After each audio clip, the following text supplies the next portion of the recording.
প্রত্যাশা প্রাপ্তির ব্যবধান, আশা নিরাশায় জনগণ।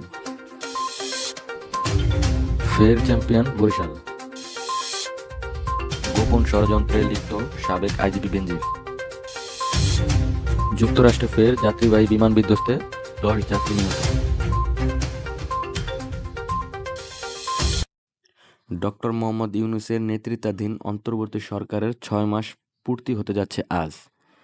এই 6 মাসের শাসনামলে নানান চড়াই উতরাই পার হতে হয়েছে ছাত্র জনতার অভ্যুত্থানের মধ্যে দিয়ে। বিগত ফ্যাসিস্ট সরকারের রেখে যাওয়া ভঙ্গুর অর্থনীতি পুনরুদ্ধার, দলদাস প্রশাসনকে পুনর্গঠন, দ্রব্যমূল্য ও আইন শৃঙ্খলা নিয়ন্ত্রণ সহ নানা ইস্যুতে বেগ পেতে হচ্ছে সরকারকে। বিপিএলের 11তম আসরে শিরোপা জিতল ফরচুন বরিশাল। টান টান উত্তেজনাপূর্ণ ফাইনালে চিটাগং কিংসকে 3 উইকেটে হারালো তামিম ইকবাল খানের দল।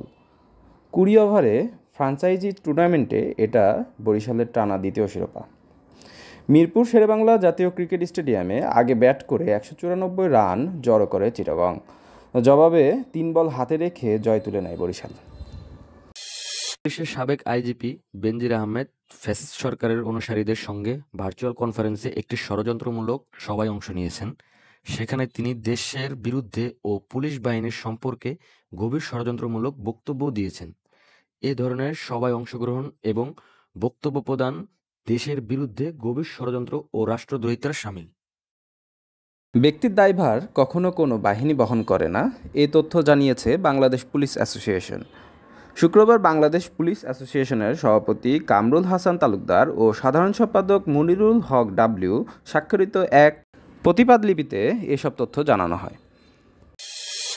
যুক্তরাষ্ট্রের আলাস্কা অঙ্গরাজ্যে সমুদ্রে বরফে বিধ্বস্ত হওয়া নিখোঁজ যাত্রীবাহী বিমান উদ্ধার করা হয়েছে। শুক্রবার বাংলাদেশ সময় রাতে তাদের উদ্ধার করা হয়। এ সময় বিমানটিতে থাকা চালকসহ 10 জন যাত্রী সবাই মারা গেছেন।